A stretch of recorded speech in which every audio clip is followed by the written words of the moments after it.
This is the We Get Outdoors business promo series where we introduce you to some of the world's leading outdoor and adventure brands, and importantly, the brains behind them.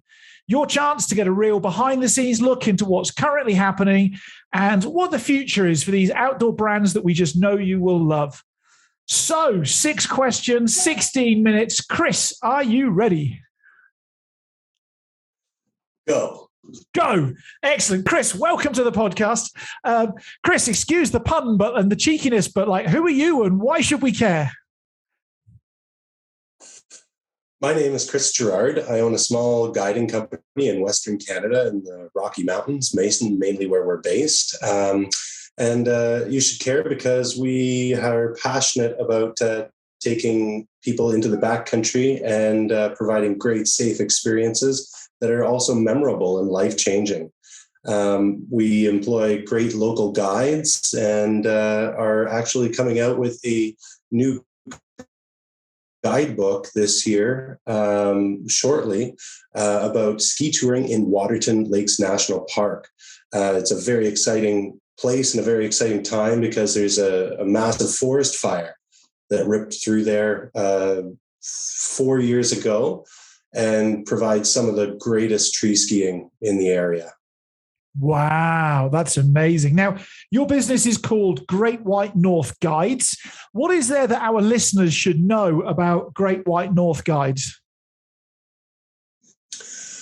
We provide a lot of unique local experiences, everything from taking a nature hike with the family and enjoying freshly roasted cowboy coffee in a place called the Cochrane Ranch, and exploring amazing indigenous sites, including pictographs that are 1,500 years old, and looking at where they used to mill grain and all sorts of wildflowers in every season of every part of the summer, I should say.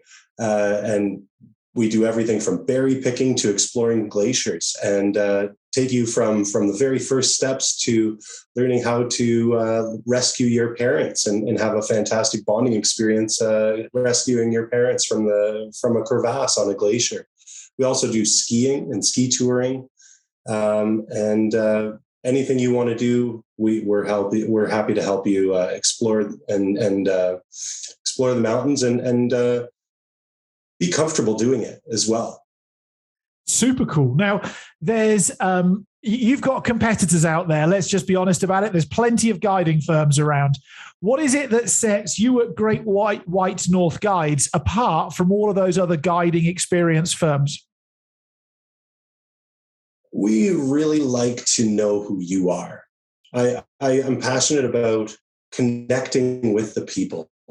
We don't do a lot of trips. We have a lot of offers available, and we do offer a lot of different trips, but we're passionate about providing local guides and creating a product that connects with the consumer and learning names and developing relationships over time with our guests. So we take them from the very basic levels, and then we explore glaciers and take them on ice fields. I've been doing this for many years. I was fortunate enough to grow up and learn through the Alpine Club of Canada, and I enjoyed giving back to the Alpine Club of Canada. And this year we're offering several trips with them. I'm guiding as well with the national section, and I'm an amateur leader at their summer general mountaineering camp as well, where I enjoy making this a lifelong pursuit, a career where I can learn something new, and providing that to our guests where they can learn something new in every season and do it safely in a personal way. I love it. And personal is important. I think that's what the world's looking for at the moment. They don't want to be a number. They want to be a name. Now, Chris, I've interviewed hundreds of outdoor business owners this year, of which some of them are behind me.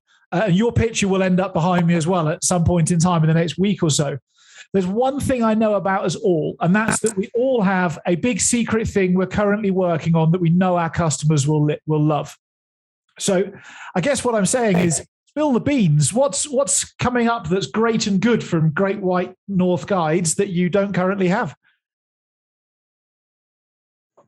The Waterton National Park in southwestern Alberta is a fantastic gem in the Rocky Mountains. There was a massive forest fire there 4.5, 5 years ago, and the road burned.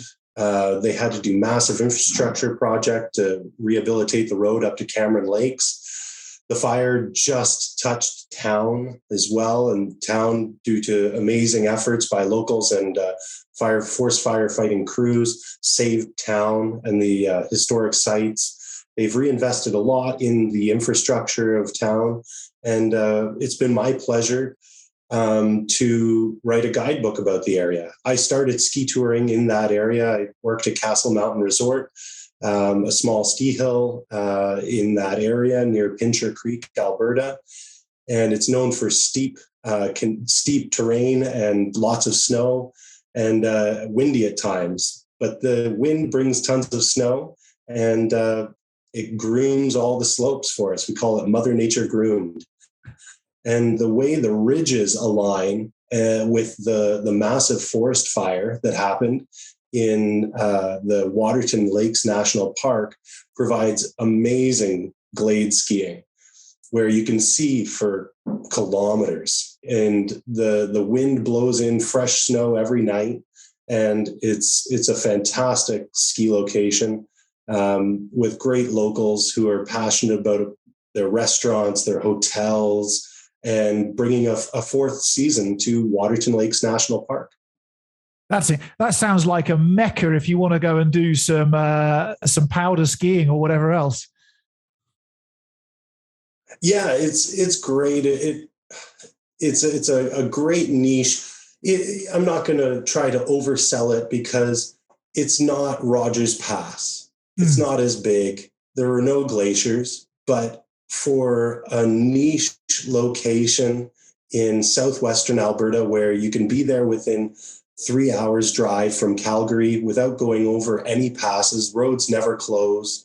You can easily get there in most any conditions, and have a unique experience. Tree skiing in a freshly burnt forest is absolutely otherworldly.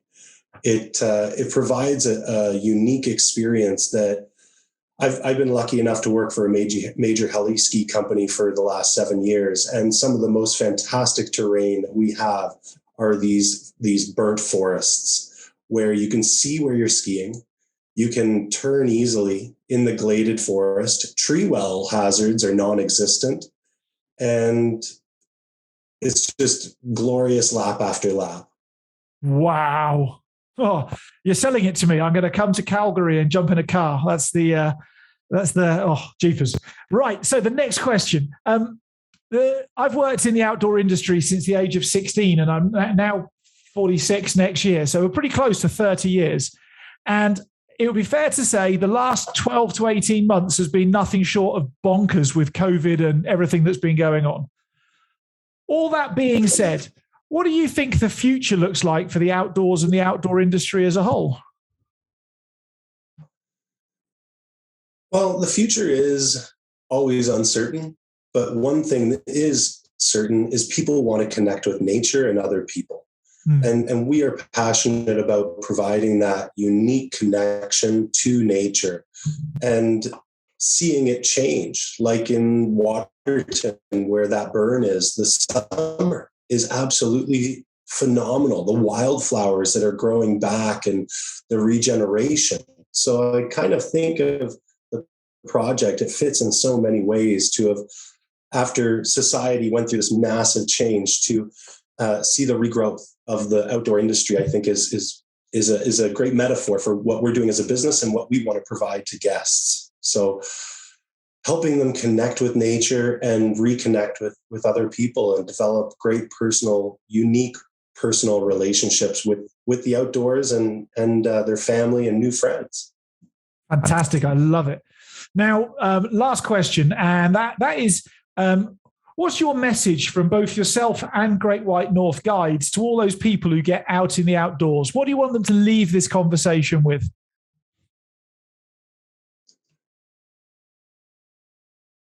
So tread lightly. Leave the places that you see the way you found them, or rather leave them better if you can. Because something I was guiding a lot on a glacier, the Athabasca Glacier, and I did it in the first year of the pandemic, and it was really sad I picked up some days 15, 20 blue masks. So come and see them safely, but leave them better than you found them.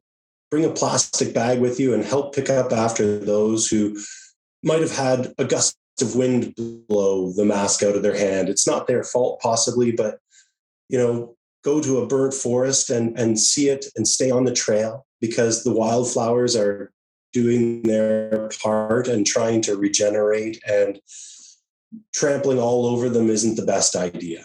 So leave the places even better than you found them if you can. Use toilets at trailheads, leave it better than you found it, I guess is the best way to say it. But come back and do see it, because the outdoors needs protecting. And if we're not constantly maintaining access and responsible access, then it is eroded. And governmental agencies may look at changing the way that they provide access. So by employing good local guides who help give back to local communities, Indigenous communities, and provide responsible access, then you help preserve those for future generations. Fantastic. I love it. I love it. So, folks, I want to encourage all of you to go and check out Chris and check out Great White North Guides. You can do that by visiting their social media and website links below. Go and have some explore. It's a beautiful website, and social media stuff I've checked out is some stunning images as well, by the way. So go check that out.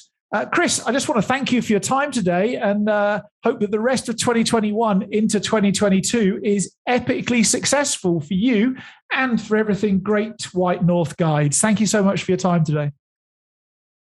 Thank you, Rob. It's been a pleasure.